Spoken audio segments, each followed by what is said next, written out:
Akala ko talaga puro pares lang dito. Buti na lang talaga nakita ko tong video ni Mark, diba? Meron na palang bago sa Mr. Pares at yung chicken inasal ngayon. Lagi kasi nag-aaya yung partner ko magpares pero hindi ako kumakain. Hindi kami matuloy-tuloy. So finally, nakahanap na kami ng place na magkakasundo kami. Kaya food trip.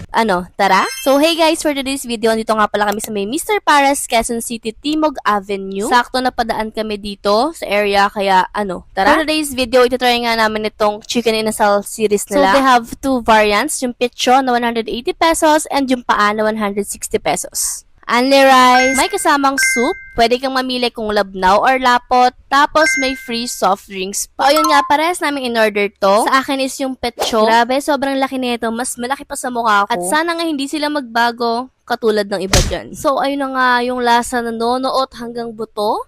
May tanglad na pangtanggal ng lansa, smoky feels, talaga juicy at hindi dry kahit breast part to ha. If di mo naman bet yung breast part, meron din silang paa. Same yung timpla nila na nonoot hanggang loob, malinam na mas juicy kasi dark meat nga to. Mas rich yung lasa, mas tender. Ang sarap pang combo netong atsara, saktong-sakto yung asim at tamis niya, labang extra neto. Char. So ayun na nga, sa sobrang busog namin, muntik na namin makalimutan yung pares na in-order namin. Pero syempre, yun talaga yung pinunta ng partner ko dito. So tinry namin yung overload pares nila for 250 pesos. Satisfied pa sa satisfied tong isa na to. Kasi naman sobrang dami ng laman, malalaki yung slices, hindi dry, at hindi makunat yung mga laman nila ha. Tapos malasa bawat kagat, at gustong-gusto ko yung pagkalutong ng mga laman nila. Sulit din kasi only rice to, plus may kasama ring soft drinks. Okay na sana kami sa order namin, kaso nakita namin si ate na nag-order ng ube halo-halo nila, kaya nakigaya na rin kami. Sabi nila ate, baka daw magtaka kami kasi iba na daw yung timpla nila. So dati pure na ube lang ate nilalagay, but now yung ube is kasama na dun siya sa may shave ice. Sa akin, mas okay to kasi mas lasa mo yung ube. Kaya kahit matunaw siya or malusaw, hindi mawawalan ng lasa. Sobrang sarap ng creaminess niya. Parang ice cream. Sobrang refreshing. Sobrang daming sahog. Kaya sobrang sulit bawat sandok.